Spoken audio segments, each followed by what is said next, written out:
Le saviez-vous? La mystique religieuse Anne-Catherine Emmerich a vu des licornes auprès de la Vierge, des licornes dans l'arche de Noé, dans les ruines de Babylone et dans de très hautes montagnes. Elle dit la vision du 17 décembre 1819 nous transporte en Chaldée, parmi les licornes sculptées sur les murs de Babylone, avant de nous ramener dans le jardin clos des chasses mystiques à la licorne. Sur l'autre côté de la colonne était une figure d'animal avec une corne. C'était une licorne et elle s'appelait Asphax ou Aspax. Elle combattait avec sa corne contre une méchante bête qui se trouvait sur le troisième côté. Celle-ci avait une tête de hibou, elle avait un bec crochu, elle avait 4 pattes armées de griffes, 2 ailes et une queue qui se terminait comme celle d'un scorpion. J'ai oublié son nom, d'ailleurs je ne retiens pas facilement ces noms étrangers. À l'angle de la colonne, au-dessus des 2 bêtes qui combattaient, était une statue qui devait représenter la mère de tous les dieux. Son nom était comme Aloa ou Aloas. On l'appelait aussi une grange pleine de blé. Il sortait de son corps une gerbe d'épis. Sa tête était courbée en avant, car elle portait sur le cou un vase dans lequel il y avait du vin, ou dans lequel du vin devait arriver. Ils avaient à cet endroit une doctrine qui disait le blé doit devenir du pain, le raisin doit devenir du vin pour nourrir toute chose. Et là, nous avons les prémices de notre Seigneur Jésus-Christ et de la transsubstantation. Elle continue, mais ce qui m'émerveilla le plus dans ce temple, ce fut un autel d'airain avec un petit jardin rond recouvert d'un treillis d'or, et au-dessus duquel on voyait la figure d'une vierge. Au milieu se trouvait une fontaine composée de plusieurs bassins, scellés les uns sur les autres, et devant elle un cep de vigne vert avec un beau raisin rouge qui entrait dans un pressoir. Dans sa seconde vision, elle parle du nombril d'Abraham. Et là, avant de vous la dire, il faut savoir que le nombril est le siège de notre premier lien à la vie. Il symbolise le point d'ancrage de l'âme dans le corps physique. Donc sa vision du 18 novembre 1820, qui est considérée comme très mystique et difficilement compréhensible pour celui qui n'a pas le code du symbole. Je vis alors sortir du nombril d'Abraham un sarment de vigne gros et tortueux, sous lequel se tenait un méchant oiseau de proie, la tête redressée, le bec ouvert. C'était comme un aigle ou un hibou. Il semblait vouloir dévorer le fruit du cep de vigne, donc le raisin. Au-dessus de cet oiseau était une licorne bondissante qui dirigeait sa corne contre le cou de l'oiseau comme pour défendre le cep de vigne, qui est notre Seigneur Jésus-Christ. Au-dessus de la licorne, autour du cep, je vis 3 cœurs, donc 3 comme Dieu trine, Père Fils, Père Saint-Esprit et notre Père Céleste, Dieu Père. Puis à droite, une branche de la vigne portant une grosse grappe de raisin, puis au haut du cep, un visage humain, avec une couronne au-dessus de laquelle était un globe surmonté d'une croix. Souvenons-nous du verset où Jésus dit, et c'est un très curieux verset de l'Évangile, « Avant qu'Abraham fût, je suis ». Jean 8, 58. Dans le lien de descendance humaine, fils d'Abraham, l'Évangile selon Matthieu présente Jésus comme le fils d'Abraham, pour montrer qu'il fait partie du peuple juif et qu'il hérite de la promesse faite par Dieu à Abraham.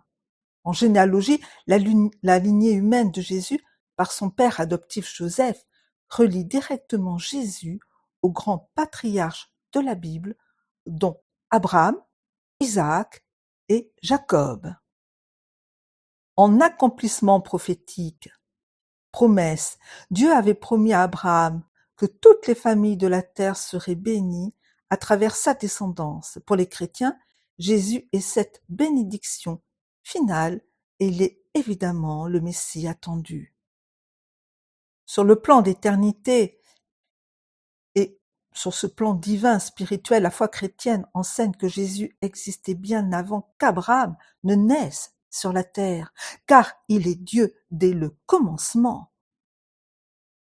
Donc quand Anne-Catherine, dans sa vision du 18 novembre 1820, explique « Je vis alors sortir du nombril d'Abraham un sarment de vigne gros et tortueux, sous lequel se tenait un méchant oiseau de proie, la tête redressée, le bec ouvert, c'était comme un aigle ou un hibou, semblait vouloir dévorer le fruit du cep de vigne. Bien sûr que nous voyons là les forces diaboliques, les forces du mal, Satan. Au-dessus de cet oiseau était une licorne bondissante qui dirigeait sa corne contre le cou de l'oiseau, comme pour défendre le cep de vigne. Au-dessus de la licorne, autour du cep, je vis trois cœurs qui représentent Dieu le Père, Dieu le Fils et Dieu le Saint-Esprit, la Trinité. Puis à droite, une branche de la vigne portant une grosse grappe de raisin. Puis, en haut du cep, un visage humain avec une couronne au-dessus de laquelle était un globe surmonté d'une croix. Évidemment, notre Seigneur Jésus-Christ lui-même. La plus intéressante des visions est celle du 4 novembre 1823, peu avant sa mort, dans laquelle on trouve tout à la fois l'icône de l'arche de Noé, la purification des eaux, la jeune Vierge, la corne aux propriétés merveilleuses, l'incarnation et même les licornes fossiles, et peut-être déjà les très hautes vallées du Tibet, même si l'Himalaya n'est pas un coin à prophète, un coin, disons, chrétien. Elle dit, les mammouths, ces animaux gigantesques, étaient connus avant le déluge. Il entra dans l'arche un couple très jeune. Ils étaient les derniers et se tenaient tout près de l'entrée. Aux époques de Nemrod, de Jemshit et de Sémiramis, j'en vis plusieurs, mais on leur faisait constamment la guerre et ils ont disparu. Les licornes, elles, n'ont pas disparu. Je connais une rondelle de la corne d'un de ces animaux, qui est pour les bêtes malades ce que sont les objets consacrés et bénis pour les hommes, donc qui soignent, qui guérissent et qui protègent. Elle dit, j'ai souvent vu qu'il y avait encore des licornes, mais elles vivent très éloignées des hommes, dans les très hautes vallées, où je vois à l'horizon la montagne des prophètes. Elles sont à peu près de la taille d'un poulain. Elles ont les jambes fines et peuvent gravir de très hautes parois et se tenir sur un petit espace en rassemblant leurs pieds. Elles rejettent leurs sabots comme des écorces ou des souliers, car j'ai vu de ces sabots semés par terre, çà et là. Elles ont de longs poils tirant sur le jaune. Ces animaux deviennent très vieux. Ils ont sur le front leur unique corne. Je vis qu'elle était longue d'une aune et recourbée en arrière par le haut. Ils déposent leurs cornes à certaines époques, c'est-à-dire qu'elles tombent. Cette corne est recherchée et gardée comme quelque chose de très précieux. Les licornes sont très craintives et on ne peut pas les approcher. Cependant, elles vivent en paix entre elles et elles vivent en paix aussi avec les autres bêtes sauvages. Les mâles licornes sont éloignés des femelles, donc les femelles sont également éloignées des mâles. Ils ne se retrouvent qu'à certains moments. Elles sont chastes et n'ont pas beaucoup de petits. Elles sont très difficiles à voir et à prendre, car d'autres animaux vivent en avant des lieux qu'elles habitent. J'ai vu qu'elles ont un certain empire, c'est-à-dire autorité sur les bêtes les plus venimeuses et les plus horribles auxquelles elles inspirent un respect particulier. Les serpents et d'autres affreux animaux se roulent sur eux-mêmes et se mettent humblement sur le dos quand une licorne s'approche d'eux et souffle sur eux. J'ai vu aussi, dit-elle, qu'elles ont une espèce d'alliance, donc d'accord avec les animaux les plus dangereux et qu'ils se protègent mutuellement. Quand un danger menace la licorne, ces derniers se propagent partout où la frayeur est, et la licorne se retire derrière eux, donc ils sont en première ligne. Mais après, elle les protège à son tour contre les ennemis, car tous se retirent effrayés devant la force secrète et merveilleuse de la licorne quand elle s'approche et quand elle souffle sur eux. Ce doit être un des plus purs parmi les animaux, car tous les autres lui témoignent d'un grand respect. Là où elle paie, là où elle va boire, tout ce qui est venimeux se retire. Il me semble qu'on voit en elle un symbole de sainteté. Quand on dit que la licorne ne pose sa tête que sur le sein d'une vierge pure, cela signifie que la chair n'est sortie sainte et pure que du sein de la Sainte Vierge Marie, que la chaise abâtardie est sortie d'elle régénérée, et qu'en elle, pour la première fois, la chaise est devenue pure, qu'en elle, l'indomptable a été vaincu, qu'elle a dompté tout ce qui était sauvage, et qu'en elle, l'humanité indomptée a été purifiée et vaincue, et que, dans son sein, le poison s'est retiré de la terre. J'ai vu ces animaux dans le paradis, mais beaucoup plus beaux. J'ai vu une fois de ces licornes attelées au char d'Élie, lors de son apparition à un homme dont il est question dans l'Ancien Testament. J'ai vu les licornes au bord de torrents sauvages et impétueux, dans des vallées profondes, étroites, déchirées, où elles courent rapidement. J'ai vu aussi des endroits éloignés où beaucoup d'ossements de ces animaux gisaient entassés au bord de l'eau et sous la terre. Donc, pour nous, cet homme de l'Ancien Testament est Ézéchiel.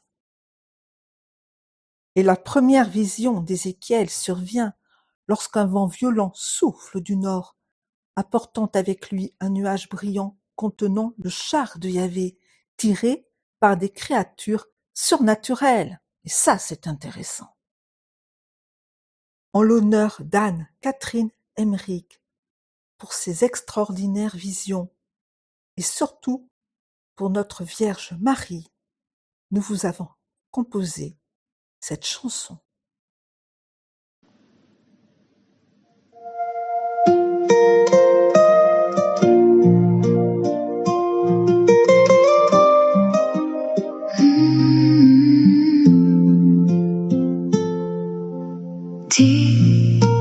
Dis-moi ton secret, Madame Licorne, je me tairai. Où es-tu née, Madame Licorne? Tu l'as pas oublié. Mes petits pas dans le sable vont t'accompagner. Je souffle les grains dorés sur ta crinière toute rosée. Marche, marche avec moi, sans peur, sans regret, là où tout renaît. Madame Licorne, gardienne des douleurs, je te confie mon petit cœur. Écoute mes murmures, c'est de la magie. On l'appelle pure, elle nous porte aux cieux. Madame Licorne, reine des mondes cachés. On t'appelle légende, mais moi je sais. Ta corne de lumière amène des perles, de tes sabots naissent mille fleurs. Je comprends pas les grands, ils ont oublié que tu vivais. Ils parlent de départ ou d'arrivée. Madame Licorne emmène mes regrets. Tu traverses les âges et les souvenirs. Viens, viens, on va courir. Regarde l'orage, c'est l'heure de partir. Je vole avec toi jusqu'au paradis. Madame Licorne, dis-moi ton secret. Madame Licorne, je me tairai. Madame Licorne, reine de mon cœur, je te fais princesse de la douceur. Dis-moi, dis-moi, dis-moi ton secret. Ma licorne aimée.